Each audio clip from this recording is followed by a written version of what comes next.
Welcome back to the Football Terrace. I'm welcomed this afternoon by Anita. How are you? I'm good. Good to be back, by the way, for people in comments. I wasn't hiding when Chelsea lost, by the way. Just putting it out there. I had things to do. And Anita had massive things she was doing. Can't be discussed on air just yet, but when it drops, it's huge. So keep your eyes out for that. Champions League week. We're previewing the Chelsea-Porto game tomorrow and having a chat about the Champions League in general. Smash the like button right now. Subscribe to the Football Terrace. Make sure you go across the Goal Diggers as well, Anita's home channel, and make sure you subscribe over there. Just search Goal Diggers. Just real simple. You see Anita's face, B's face, Sam's face. Make sure you see Bubbles' face. Make sure you're subscribing. But Champions League is back. The knockout stages are here. And we previewed the other games yesterday. We touched them a little bit later. But tomorrow night, your boys, Chelsea, go up against FC Porto. How excited are you about this stage of the competition, Nitz? Fam, do you know what? Before flipping Saturday, I was ecstatic, innit? I was thinking, you know what? We're in the quarterfinals now. We got Porto. Porto was the easiest one out of all of them. But now I'm thinking maybe Chelsea were the easiest ones, you know? Maybe we should have got ourselves because the way we're playing, I'm thinking I'm not too sure how we're going to handle pressure from Porto when we couldn't handle it against flipping West Brom. Even though we had 10 men, yeah, I get it. But we were awful anyway to start with. So, I don't know, man. I was happy, but now I'm just like, how are we going to pull it out of the bag, especially after conceding 5 in one game? How are we going to do it? Man. And that's it. It's the doubt that conceding 5 goals can put into you. And, of course, you went down to 10 men. Which is going to play a big part. I don't know too much about FC Porto. I don't watch Portuguese football. But what I saw against Juventus is they were very pragmatic. They were very hard to break down, and they were potent on the counter-attack. The onus in this tie is going to be on Chelsea to be the aggressors and to attack. And if they set up how West Brom did and almost nullify you going forward and they're potent on the attack, they've obviously got better players than West Brom. With all due respect to West Brom, they're a Champions League team. So there is that element now of sort of the pragmatist versus the sort of more expansive open football, possession-based game that Tuchel plays. So it's going to be intriguing. Nevertheless, viewers, we want your predictions around scores, who's going to go through. This round's obviously we're not going to, well, we may know who's going through by the end of this game if we get a madness result, but it's definitely up in the air. And there's lots of side talking points. And first one I want to get your opinion on, Neats, is Timo Werner. So before Saturday's game, I watched a lot of Chelsea content on socials, and a lot of the chat I heard was, is Timo Werner going to repay Thomas Tuchel's faith in playing him again? Didn't have the greatest of games. How long do you think Tuchel can stick with him, and do you think he should continue to start Timo Werner? Do you know what? When Tuchel came in, I saw a bit of a difference with Timo Werner anyway. I thought he was more direct. He looked a bit more hungry for the ball as well. And then, you know, international break happened. And we saw what happened over at Germany, the crazy miss that he did. And then you have to start thinking, maybe this is the player that he is. Maybe his confidence might be shattered. Yeah, fair enough. But when do we start saying that he's probably just not good enough? And it's coming to that time we're going to have to start asking those questions, isn't it? Because once the flipping transfer window opens and we're looking for another striker and then we're looking for another winger, you have to question, where does Timo Werner where does he slide into this? And in my head, I'm thinking, wow, I'm just not too sure. He's meant to be our goal scorer, and I'm always like, yeah, he creates a lot of chances in the game, and he gets his assists in the game, blah blah blah. But we didn't buy him for that. You know, I know we need players like that, but we didn't buy him for that. It's the expectation that he's meant to be scoring goals. So I don't know how long Tuchel's going to be able to keep up with this. We have Olivier Giroud on the bench. You don't want to use Olivier Giroud. Don't want to use Tammy Abraham. We cannot keep relying on Timo Werner because the goals aren't coming from him. They're not coming from him. They're coming from everyone else apart from him. They're coming from Kai Havertz. Kai Havertz didn't even start on the weekend as well. Hence why when Pulisic scored, and we're going to get into Pulisic later, but when Pulisic scored, it was like, where else are we going to get a goal from? When he had to get substituted, where are we getting our goals from? I couldn't see it happening. So, I don't know, man. I'm over it. Hopefully Tuchel is too, because we need to start scoring goals. There is also the element and train of thought of, if you keep playing him and he keeps having poor games, or at the very least not scoring goals, that could damage that confidence beyond repair. And I know he got an assist at the weekend, but he got an assist because he didn't have the confidence to open his body out and shoot. It was the easy option to pass the ball to Mount, as opposed to trying to take. He should have opened his body out inside of the foot, put the ball in the back of the net. He's lost that confidence. And this is the home straight, and you're in the Champions League with a good opportunity of making it to a semi and a final. And the Premier League, you got West Ham in front of you right now. If he doesn't score, and I don't even mean it disrespectfully to the Hammers having a great season, but if Timo Werner keeps dropping these poor performances as a goal scorer, and you don't score enough goals, and you miss out on the Champions League, like that's, you know what it's like. And we're getting onto this subject later about. There are some Chelsea fans out there that want to see, in my opinion, Tuchel fail. That's going to feed that narrative. Oh, you know what will come out? It will be he favors him because he's German. He's his son. All that rhetoric's going to come out, and it's going to be damaging for Tuchel in that way. The media are going to pick up on it. He has to put a performance in soon, I think, Werner, just to keep everybody. He's got it. He's got something in there, because right now I'm seeing little to nothing from him. He's got nothing there.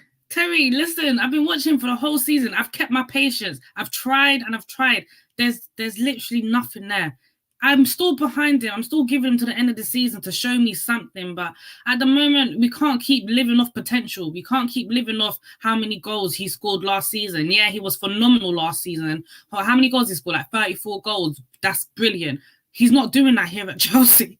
There's something wrong, and if we can't figure it out this season. Listen, next season we can't be asked to sit around and wait. Next season he has to hit the ground running or get the hell out. He needs to be benched for the time being, because like you said, yeah, if he keeps playing, and he's not bagging, the confidence is going to be gone. Like what he did against West Brom, I was expecting him to, like you said, I was expecting him to just rock it back and just slide it in, but he didn't want to do that. He wanted to pass. Fair enough, safer option. But at the end of the day, you are our striker. You are our number 9. I'll be damned if Drogba did that. I'll be damned if Costa did that. Even with fucking Morata, I'll be fucking damned if he did that, So it's a case of he needs to get his confidence back, or he needs to get the boot ASAP. That's it. And as I say, we want your views. We want your opinions. We will be opening the lines later in the show for you to come on and have your say. We'll be sharing that link in the comments section below. Big shout out to our sponsors, Manscaped. You can still get 20% off of all their male grooming products right now. The link for that is in our description below. Pulisic. I want to chat. I know he's out for this game, but I want to bring that up as an example. It's another player that's out and missing. This is more general Chelsea chat. Is he another one where you just think it's time to go? That body ain't made for this league. Do you know what, right? No. See, I'm laughing because people are finally starting to see what I was saying the entire season. A lot of people, and I know the comments are probably going to get filled with Anita has an agenda, or Anita this, Anita that, Anita doesn't like Pulisic. Fam, Pulisic, he is a talented-ass player. But if we have to rely on that talent, yeah, when he's fit, what happens when he comes off mid flipping game because he's running and he's pulled off a hamstring? We can't replace him with anyone on the pitch. Like flipping, when he came off, we had to bring on Mason Mount, who is not a wide player. We had to bring him on because we haven't got any other talent on the bench, because we're relying on Christian Pulisic's talent. But this guy is never available. The fact that he's never available, that is a problem. It is a problem. The same Pulisic is fit and travel with the team. If they play him and he runs and pulls another hamstring, what are we doing then? What are we doing? I hear you. Do you know what? I thought he was out because I read a preview about 5 hours ago on Who Scored. I haven't read anything since, so it may have been confirmed since then. And I know people are saying Pulisic is fit, but it's so hard to put faith in a player and forget ability. I don't care how good his technical ability is. When you cannot rely on him to stay fit, it's a no-go for me. It's a no-go because you can never get consistency. You'll never get him to play more than 4 or 5 games on the bounce. Always worrying about his hamstring. It's a worry for me. And I think this is how I look at him. Him actually being fit is a bigger concern. If he starts tomorrow night, it feels he's that player that could be that wasted substitution. Oh, got to make a substitution early because he sprinted after a ball, and it's frustrating because he's talented. But for me, a few people are saying, "How are you blaming?" I'm not blaming. I'm not blaming Pulisic for being injured. Understand. It's not about having It's not about having a pop at the player. It's about being sensible. It's like, am I going to I don't care how illegal. If someone's got a bad sickness record, I'm not employing them. If someone spends 6 months of the year off with a cold, I'm not employing them to work for my company. I'm not. Hello. Hello, hey. It's snowing. Yes. Is it? Oh. You say hello. You want to say hello? Yes. Say hi. Wave. All right. See you in a minute.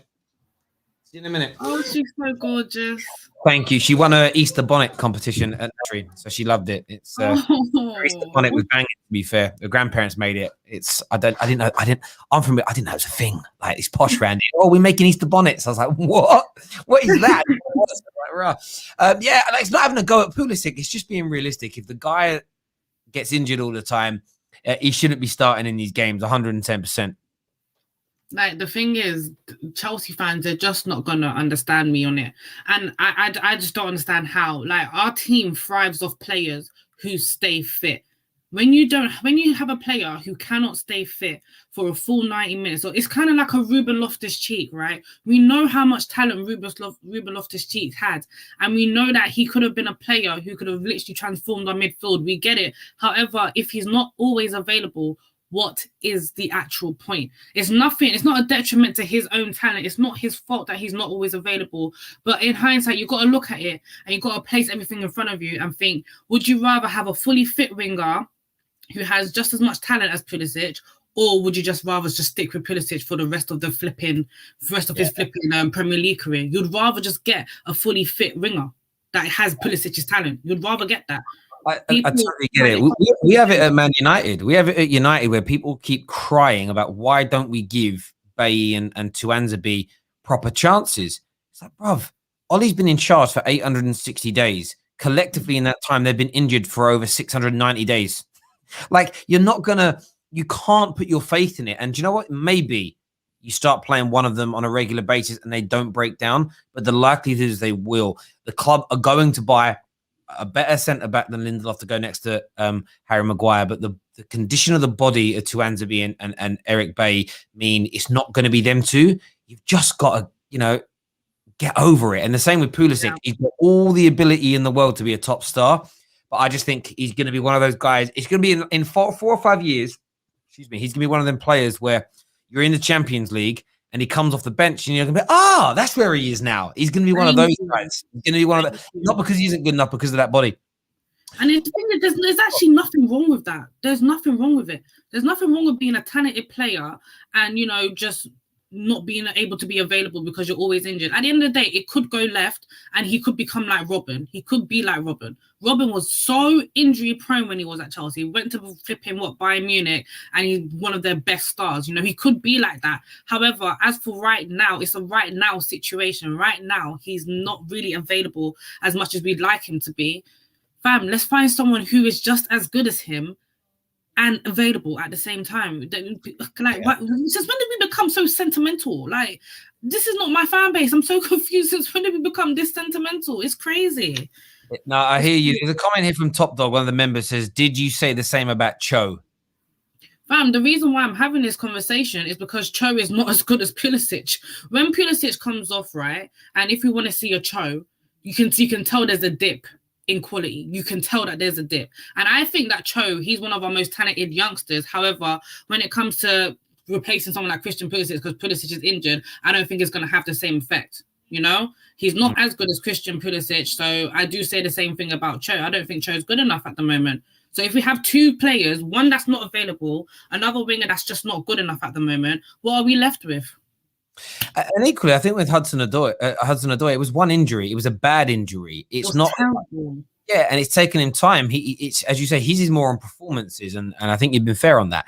Yeah. On performances, though, we know this is going to be a tough game. It's going to be hard to break Porto down. You're not high goal scorers under Tuchel, and as we mentioned, disappointing result for yourselves at the weekend.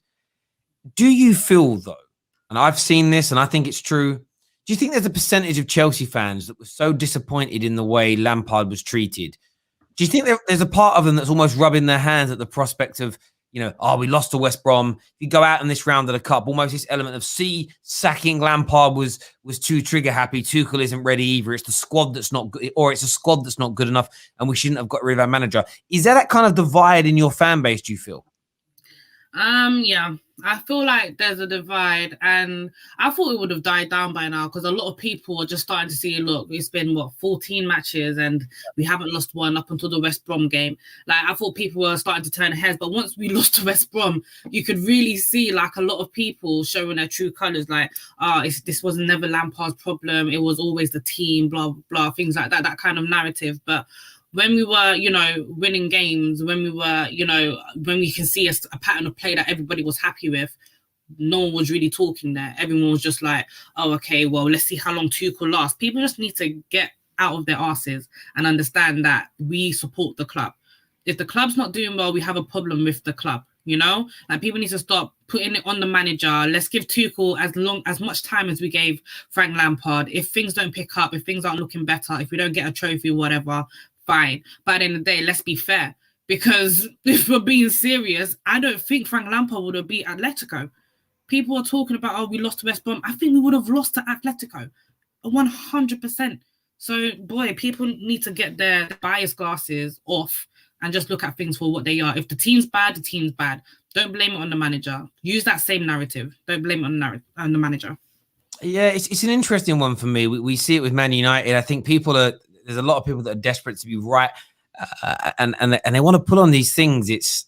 That would be my fear for Tuchel, that if Porto just knocked out a very good Juve team with one of the best players in the world still in Cristiano Ronaldo in their side, and you know everybody like praised it and said it was great. I know that if your team does get knocked out by Porto, there's always going to be disappointment, but I think it's going to be over exaggerated, and we saw that at the weekend because there's a big report about a training ground fight and bust up the day after the West Brom defeat between Rudiger and Kepa. And I saw it and just thought to myself, you see, players fighting at training is very, very, very normal. And whenever I've seen these, I remember years ago when there was a fight Balotelli had at the training ground, and everyone was like, oh my God, we knew he was a troublemaker. Yeah. And all the ex-pros that were pundits just said, happens every day. It's normal. And I feel like if Rudiger and Kepa would have had a fight after a Chelsea win, there wouldn't be a story. But it was almost like the pro-Lampard press wanted to put this story out and say, see, you know, there's some cracks. There isn't complete harmony in the dressing room, etc., etc. It just feels like they're already trying to build this narrative of, okay, we built Tuchel up for 2 or 3 months. Hopefully he gets some bad results so we can start to knock him down, create some division amongst the Chelsea ranks as well. And I think Chelsea fans need to come together a little bit and realize the media are not your friend. They write stories that they know are going to generate the best traction. And after a win, it's all sunshine and rainbows. After a loss, they're always looking for that negativity because they're looking to feed into it. I think the Chelsea fan base has to completely get behind Tuchel, because what we have seen as football fans watching you for the last 14, 15 games is a system that works. It's been hard to break down. That's won you the vast majority of games that you've been in.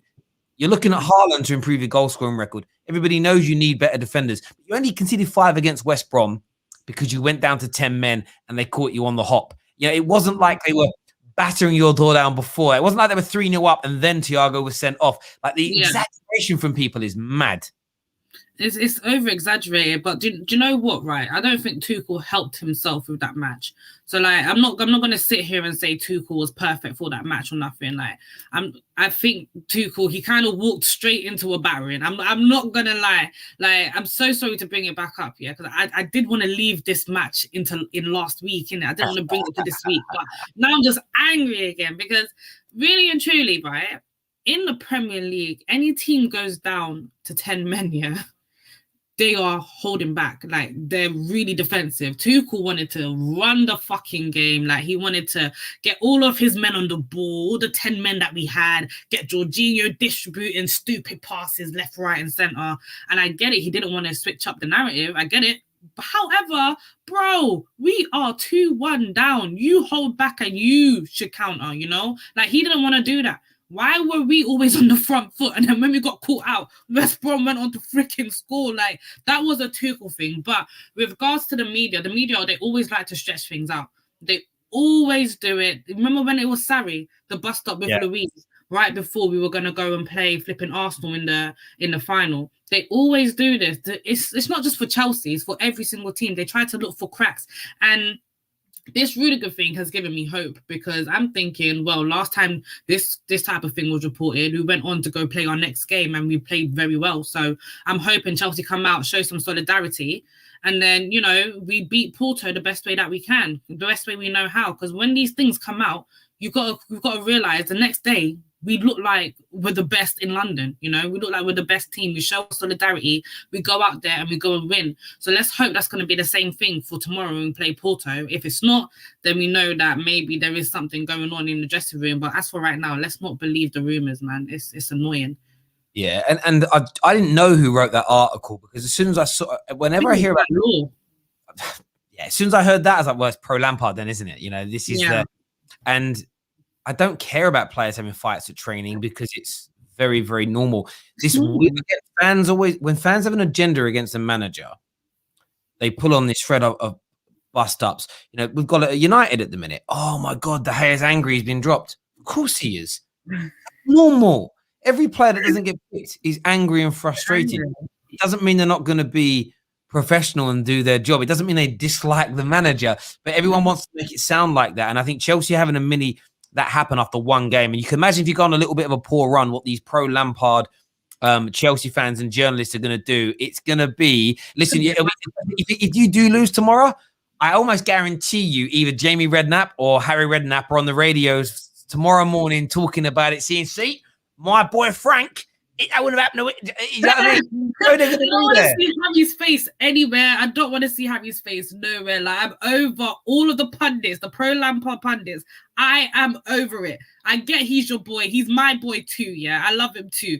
But bloody piss off! I'm trying to be as nice as I can.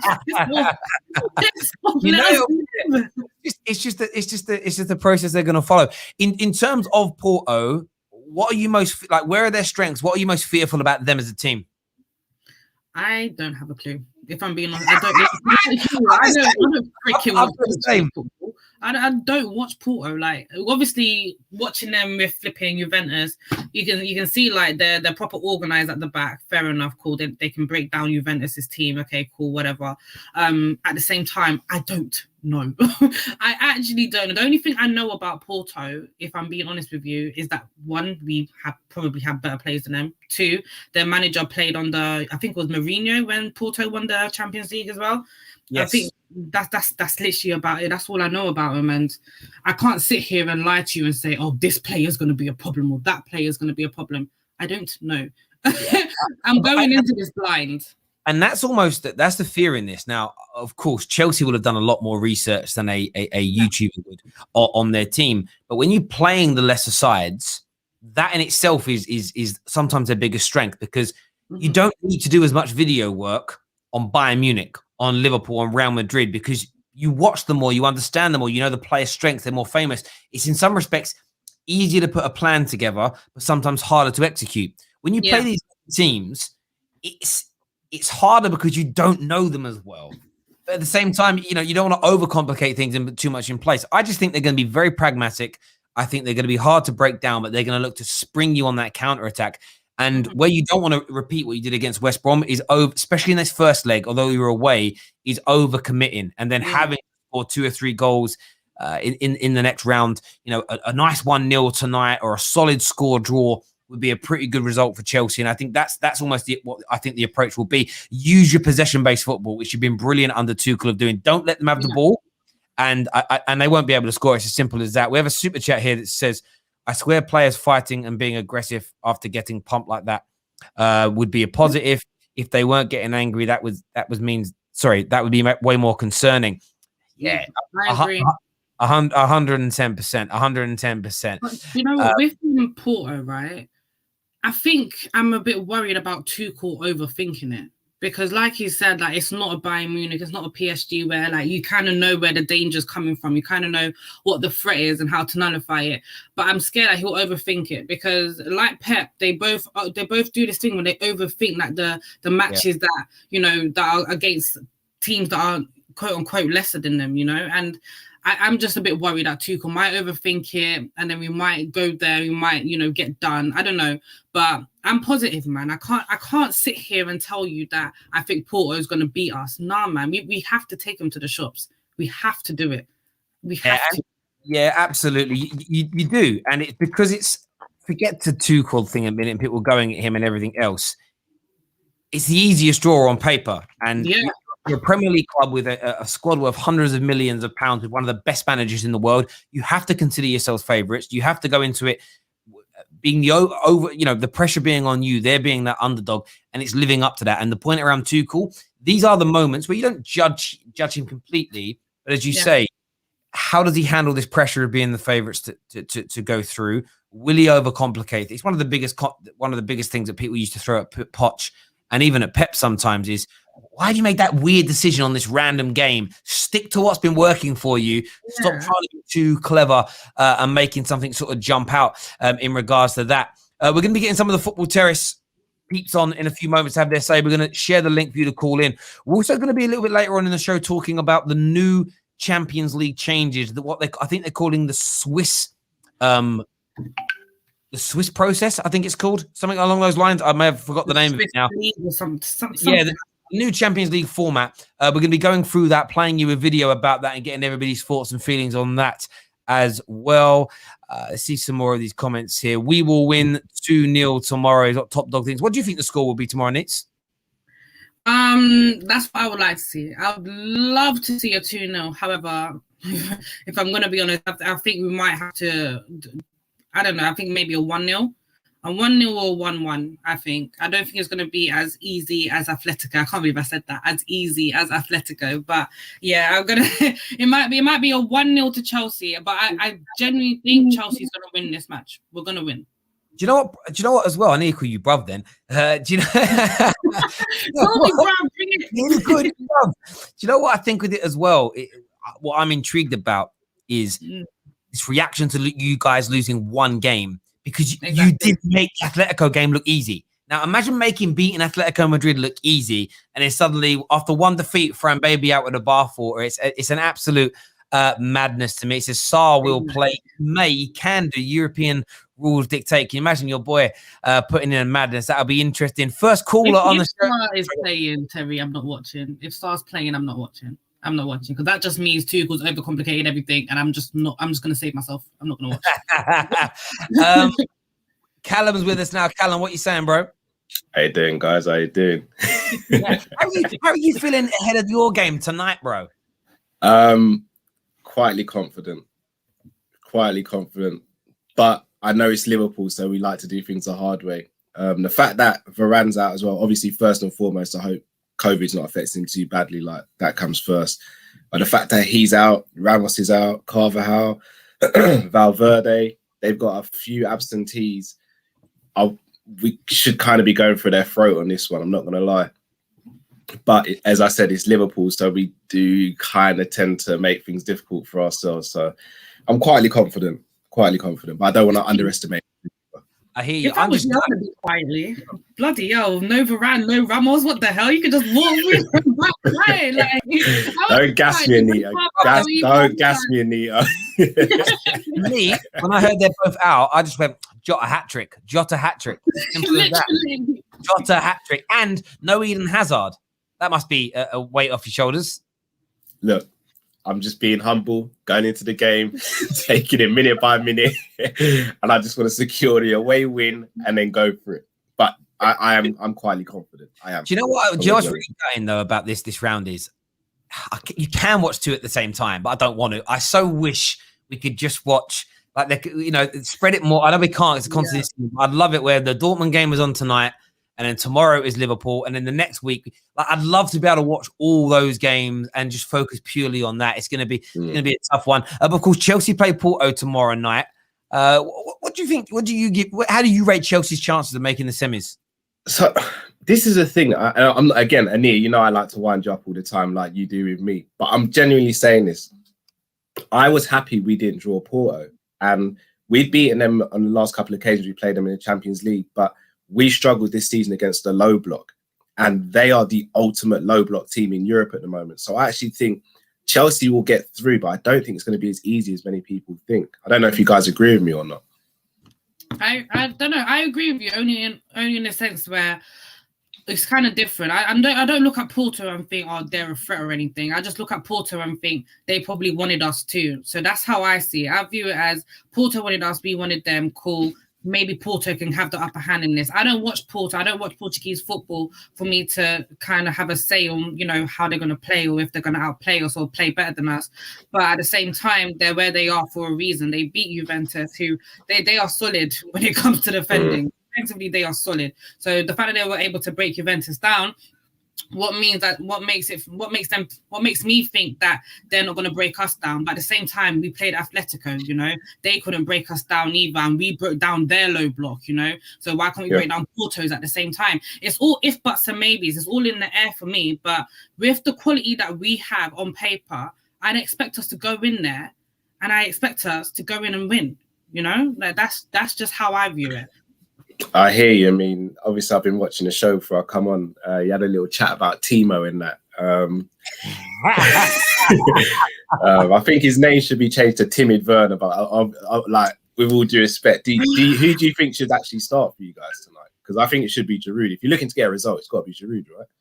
Yeah, if we're looking to get a result, it will be Giroud. However, I don't know. I have a feeling he's going to incorporate a Timo Havertz kind of link up front, which I'm not mad at either at the same time. But it will be nice to have Giroud there. But I think it's going to be a Timo Havertz combination up front. Yeah, it's hard. I rated finding Timo so much before he come to the Prem, and then just it's harsh. I wouldn't start him. I wouldn't be starting him for a while now. I think he needs a bit of time out of the limelight. That miss for Germany, for me, was almost a straw that broke the camel's back, because it wasn't even like hard. It wasn't like the ball was behind. Everything about it was just wrong. And I feel like if he starts tonight, I think there's going to be a moment. You're going to struggle to break him down. It's going to be the 80th minute. He's going to go through on goal, and he's going to miss badly, and it's just going to compound him more. You know, I think he's better off coming from the bench if you need him, etc. But it's such a tough one. Comment here says Timmy. I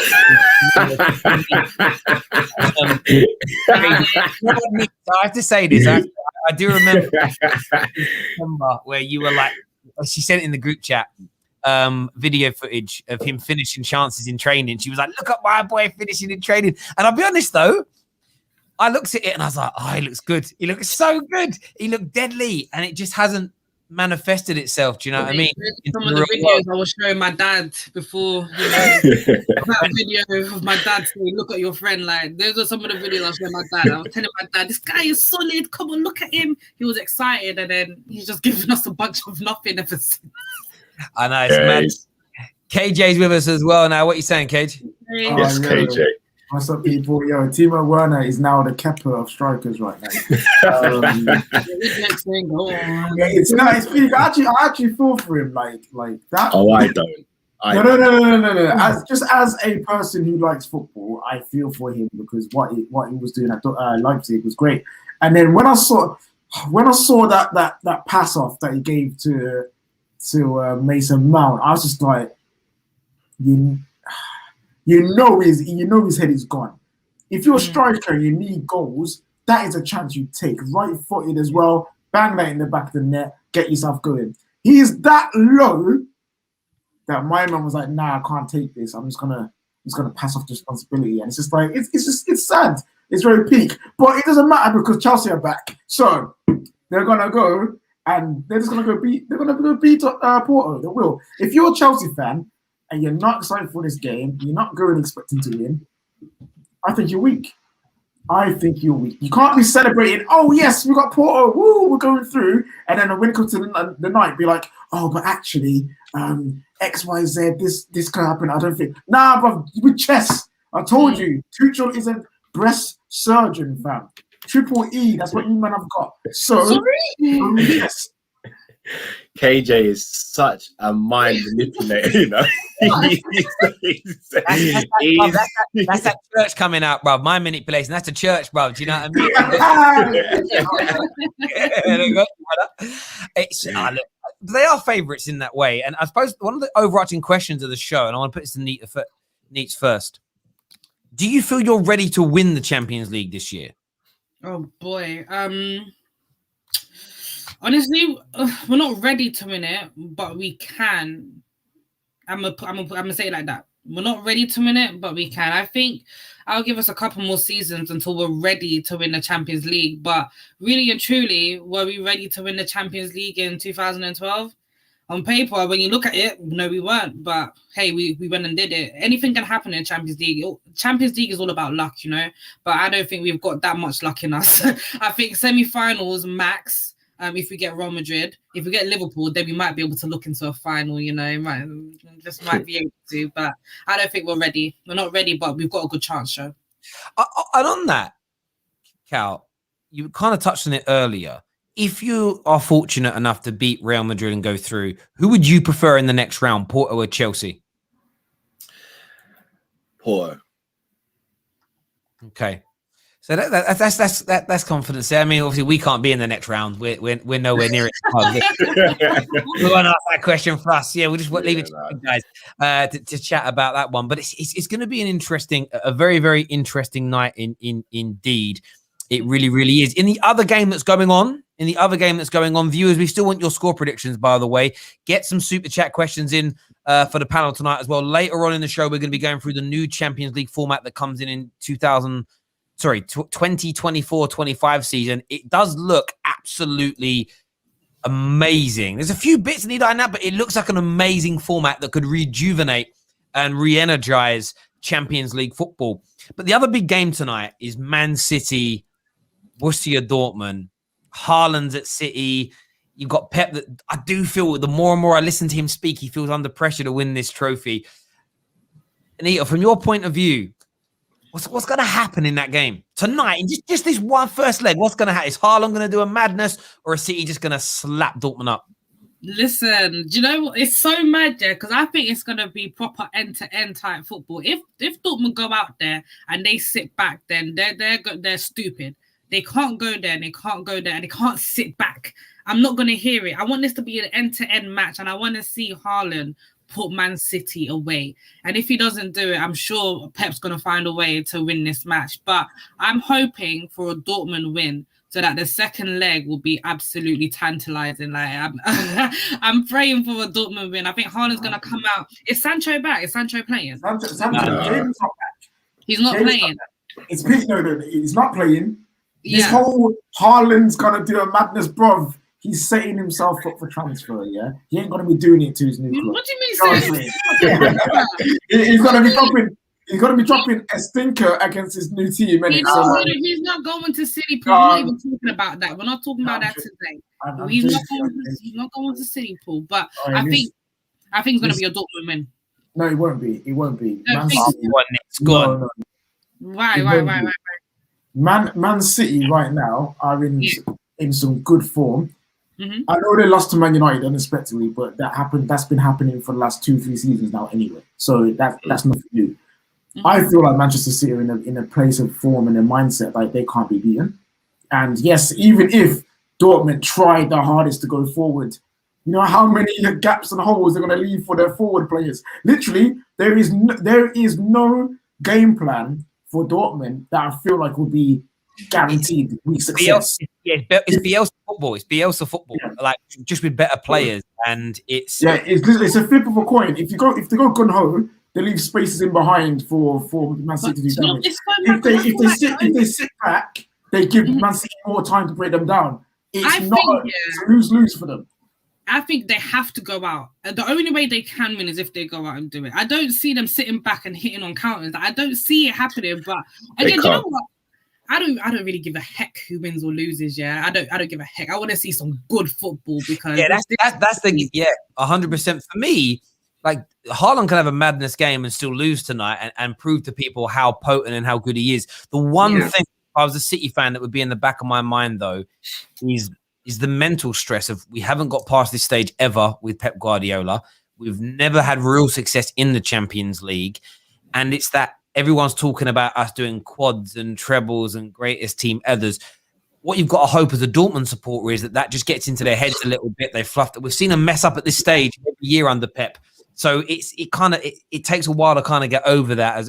But there's going to be a year when they do. There's going to be a year like PSG last year where they just get over those hurdles and push forward. Who would you predict to win that game, Cal? Man City. Dortmund, their biggest chance of winning is Man City capitulating and Haaland just going on a madness. For those two things to happen in the same game, it's quite unlikely. And Dortmund, for as good as they are going forward, they're quite poor defensively, and City will find gaps. I think City will dominate the ball. And by the time they get the ball to Haaland, I think they'll just smother him. And again, who's going to be playing off him? There's no Sancho. You might play Rain, you might go over Brandt or a Hazard. They're just not the same type of quality, and City deal with that. Those are still good, very good options, by the way. Like they're good, but City deal with that. You know what? Yeah, we're saying Haaland do a madness. Like Man City's got some weak defense. They still have Ruben Diaz is still the centre back leading that back. Yeah, I do. Okay, your mic. I don't think your mic's connected.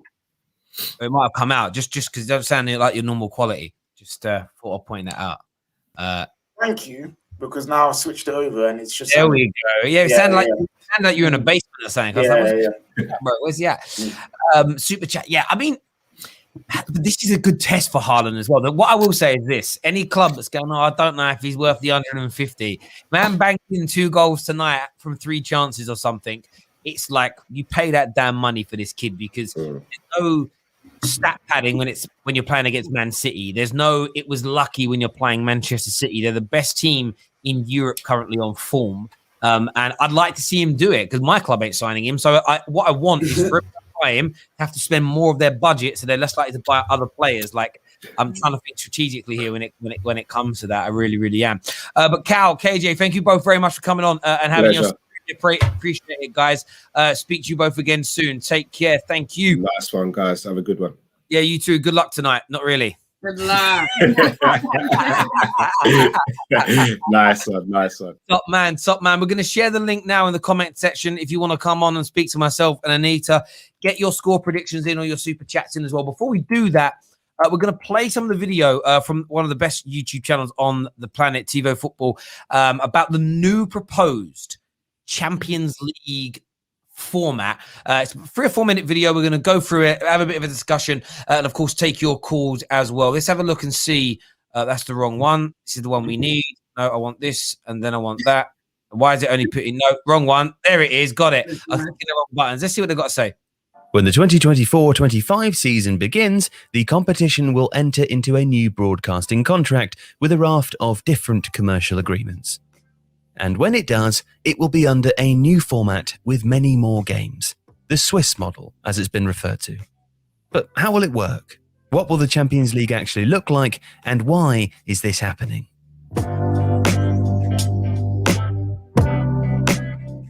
Well, first, the most dramatic change. The 32-team group stage will be abolished and replaced by a single 36-team league.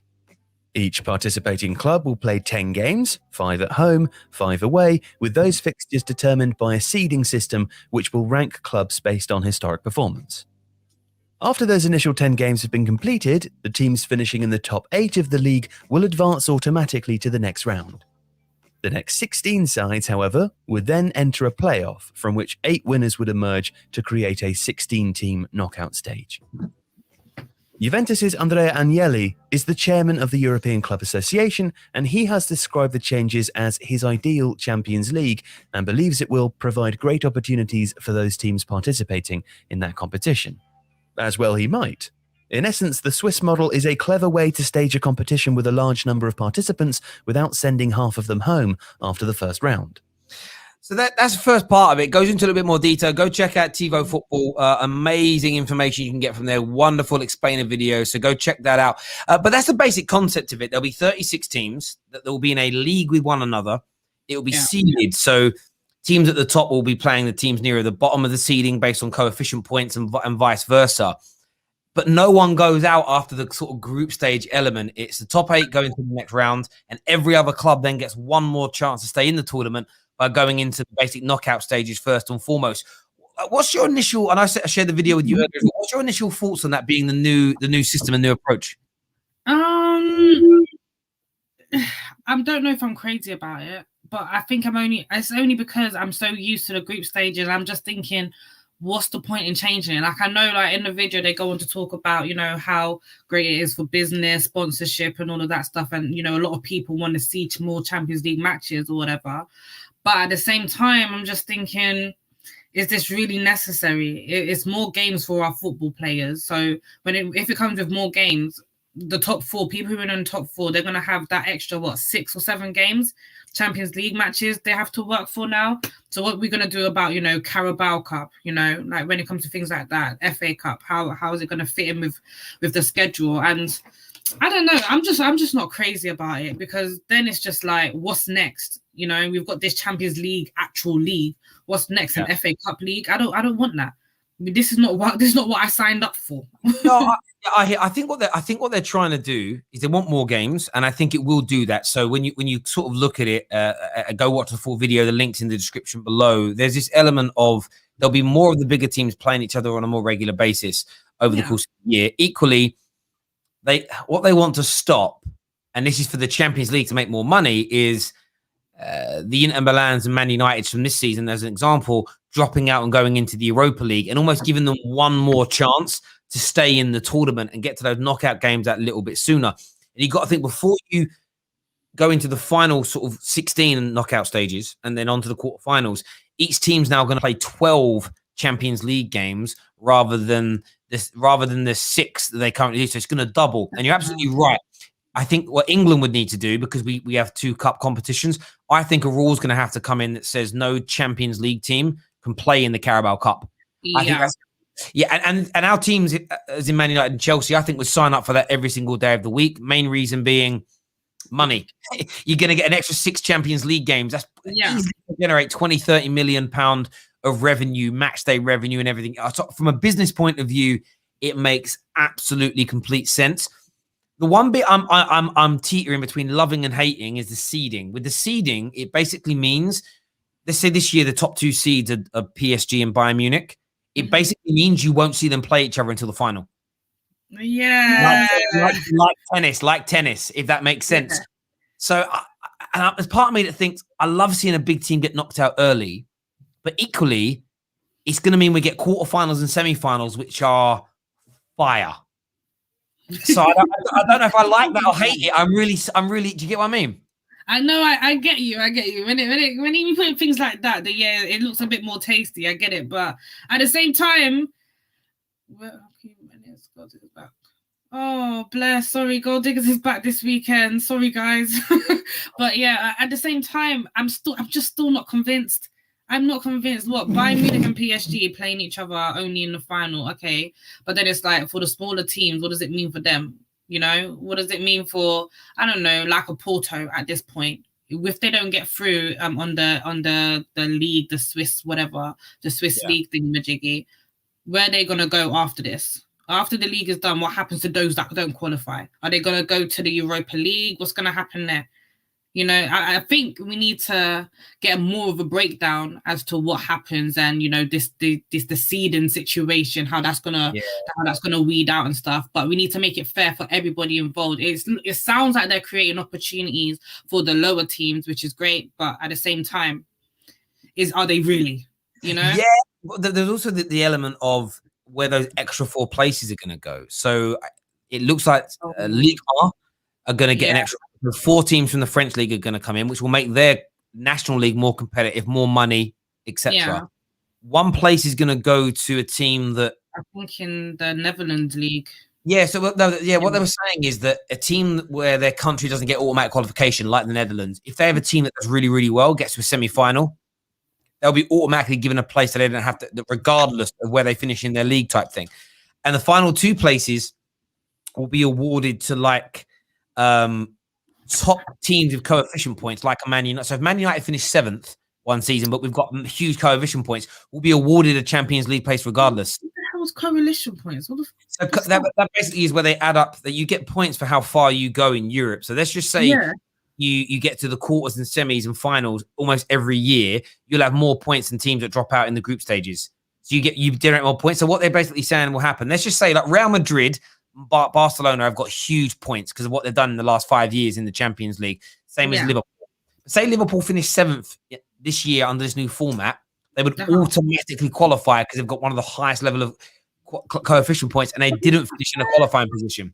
Is that fair though? Is that fair? It's not fair, but that's the. I think it's. Do you know what they're doing this for? Really, in the cold light, they're more money, but they're also trying to stop the big teams from walking away to do this break-off league that they're talking about. Is how can we kind of give them something without giving them completely what they want? So it's there. What I will say about the format changing is this though: when we were all kids, well, I was a kid before you, because I'm a lot older than you.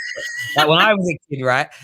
A lot of the elders were like, oh, Champions League's rubbish now. Why? Or when we were growing up, it was only the champions that got in. If you were second, you weren't a champion, so you shouldn't be there. And we love that format because that's what we grew up on. So it'll be an interesting thing. It really will. Ronaldo here says, who's that? Agnelli is killing European football like he's killing Juve. Oh, this the guy that I see, the chairman of Juve. We'll see what happens. We'll see whether it kills it or not. We always say that. If there's more money coming in, it won't be dead. And we're all going to... It's like, does more money mean more entertainment? I don't know, man. I don't know. I think they're forcing it. But do you know what's so mad? The whole league thing, it's going to kind of put in perspective as to who are the best teams in Europe. You know, like it's gonna be funny. It's going to be funny to see. There's 10 games. I suppose there's two sides to it. I would much rather watch Man United on the Champions League on a Tuesday or a Wednesday than a Carabao Cup game. So there's more excitement. But if you get too much of it, the novelty wears off and it's no longer exciting. You know, you can have too much of a good thing. Do you know what I mean? It's like I feel a bit sickened by it. But we'll see. Viewers, we want your views, your opinions. Smash that like and share button. We're going to do some more calls now. Big Chelsea fan coming on. Loves Tuchel. Loves Chelsea, hates Mason Mount. It's man like David in the house. What are you saying, mate? I'm good. How are you feeling about tomorrow night, young man? I think we're going to win. I'm pretty confident of that. No, as long as no red card business goes on, as long as that doesn't happen, we're good. I don't see again Porto. I mean, they're good, but everyone's like, oh, well, they beat Juventus. Juventus aren't good. They aren't good at all. No one in that league is very good, so I'm not too worried about them. Like Inter are winning their league and they're in the Europa League, so yeah, I'm not too worried about it. What's it? Who else is playing? I'm trying to think. Who else plays tomorrow? I can't even remember. Tomorrow. Bayern Munich. Yeah, that's it. Bayern Munich PSG. Well, Gnabry's just tested positive for COVID, so that's another one of their players out. And Lewandowski's out too, isn't it? And Lewandowski's out as well. That opens that right up. I'm saying it will be a PSG Chelsea final. I've been saying it because Champions League loves making a story out of something. Written in the stars, isn't it? It's one of those ones. I hear that. We obviously had a big chat today about Timo Werner. Would you start him in this game, Dave? Yes, I think in Europe he's far better than he is in England, because in Europe he's playing against teams that are more suited to what he's used to, and suddenly he looks like a better player. Same thing with ZX, same thing with Havertz. In the last game, they all looked like, everyone was like, whoa, they can actually play football. It's because in Europe, like, they're just so much more used to it. In England, they're still adjusting to everything. So, I would start him. Don't you think Timo's confidence is going to play a huge part? Because look at the misses that he's been missing lately, and obviously we saw what he did with the pass to Mason Mount. I didn't even get to talk to you guys about it, but we saw what he did with the pass to Mason Mount. Don't you think that's going to be kind of like a bit detrimental? Do you want to see him start? Yeah. What again? This pass to Mason Mount, I think everyone's deeping it too much. We scored a goal. Why are you so vexed about it? Number 9 didn't score it. Bro. No, I understand. As if you're a confident striker, you take the shot and you score. But he's not confident right now. So I'd rather him think what is best for the team rather than what is best for me right now. If he was on form when he did it, it's different. But Dave, he's not right now. And that's sound logic. The problem you have if he's not taking the chances because he lacks confidence, there's going to be other moments where there isn't someone to pass it to that can score, and he isn't going to take his shot, and he's going to hold it up and then wait for help because he's going to look to pass responsibility. So it's not about that particular moment. It's what it represents on a wider scale for me. And it's why I went, Harry Kane gets a lot of crap because he didn't square the ball to Raheem Sterling. I'm actually happy that he didn't do it. I want my striker to be confident enough to shoot. I want my strikers shooting from that position and not passing it because he should have scored. He should have scored still. And by the way, he still misses though. He still misses.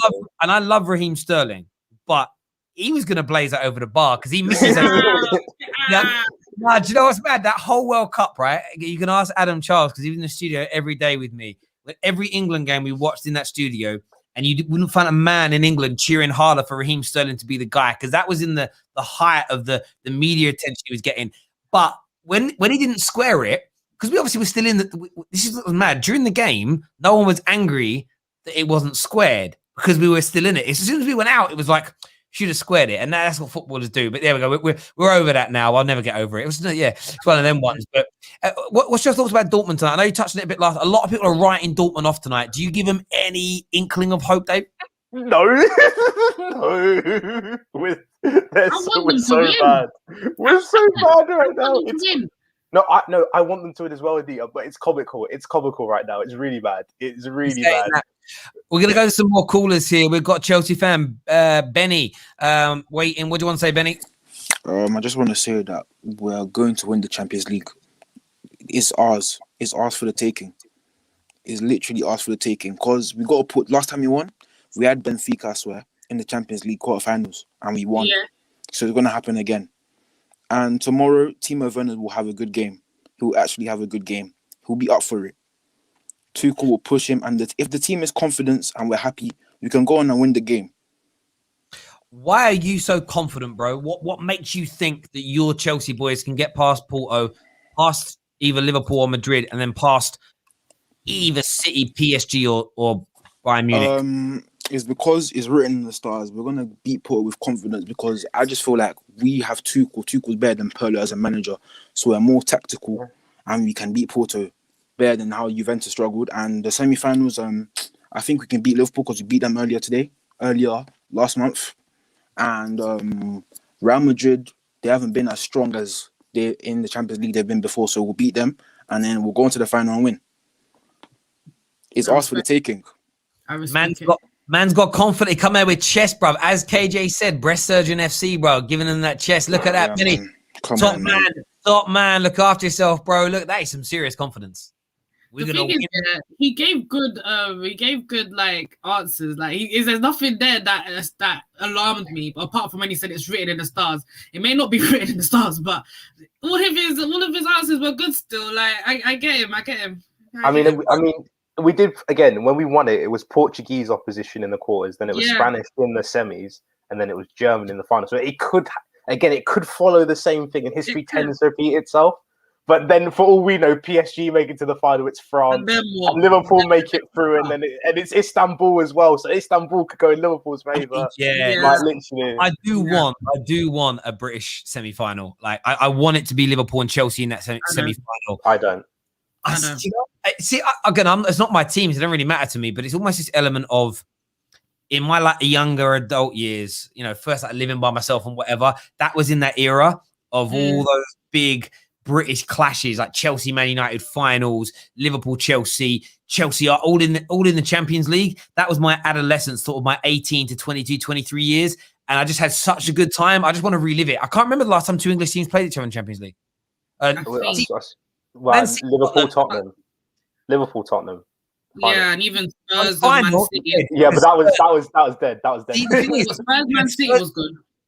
Yeah, it was good. It didn't have the same fight to me because the fan bases are tiny in comparison. Like, do you get what I mean? I'm talking the big boys. Yeah. The last, I think it was Liverpool Chelsea, and it was like I think it was 2009. It was 4-4 in the semi-final. It was the semi-final, quarter-final. Those type of moments I want to relive. Like, I love it. But at the same time, now that I'm grown and, high blood pressure is real, please, I'd rather just not have Liverpool in that semi-final. If anyone can literally mess it up for us, and if it's written in the stars, we will get Liverpool and we will lose. That will be the case. We'll get Liverpool, we will lose. Because that will be written in the stars. Istanbul final. Like, come on. Ghost goal again. Do you know what I mean? We can't happen now. Technology this time, Paul. Yeah, but they won't have it turned on. Do you know what I mean? They won't have it turned on.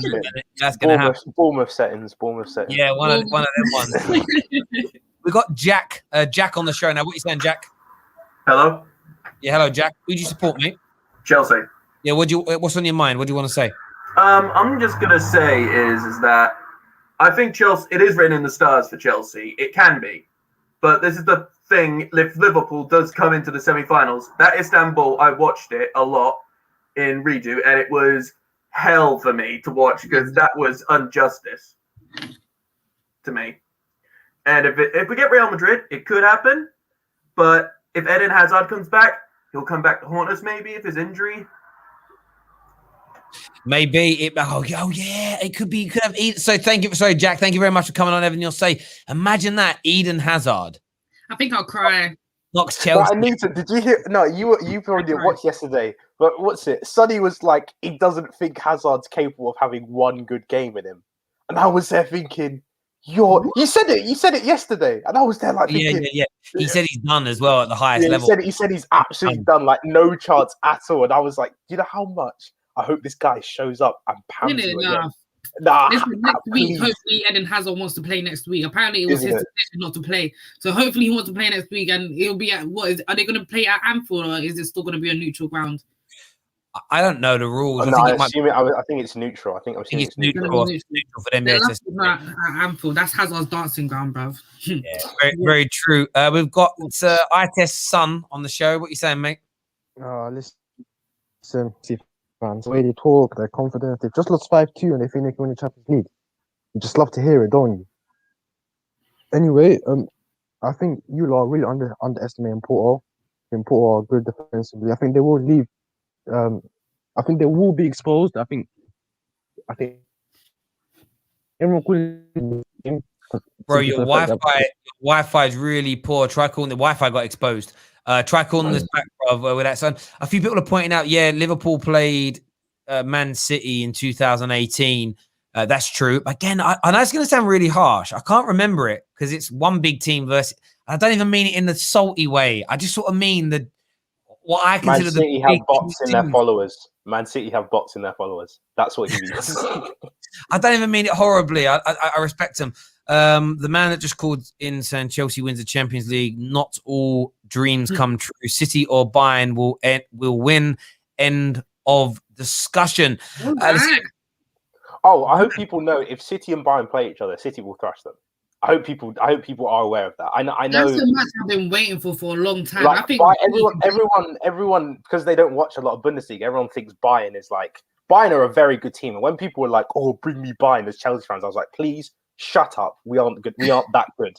But the only team I think are actually better than Bayern are Man City. Like Man City are the only team where I look at it and go, Bayern are in big trouble with this because their defense isn't as strong as it was. But again, that's no reason for us to, as Chelsea fans, to be like, well, Kai Havertz can come and, do his... No. Yeah, there's levels. There's levels in it. There are levels.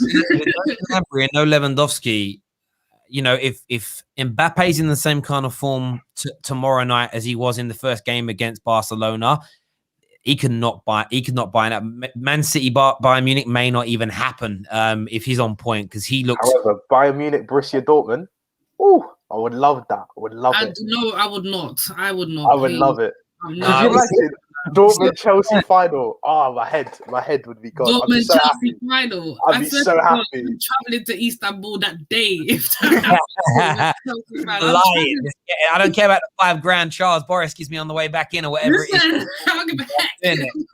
I'm doing it. Listen, everyone who's tuned in today, a massive thank you to each and every single one of you. Thank you to my co-host, Anita. I really appreciate your time, David, and everybody else that phoned in today. Smash that like and share button. We're live straight after tonight's Champions League game, so make sure you're nowhere other than the football terrace. Until next time, take care. Goodbye. Look out for a little PR announcement tomorrow, and we'll see you all again very, very soon.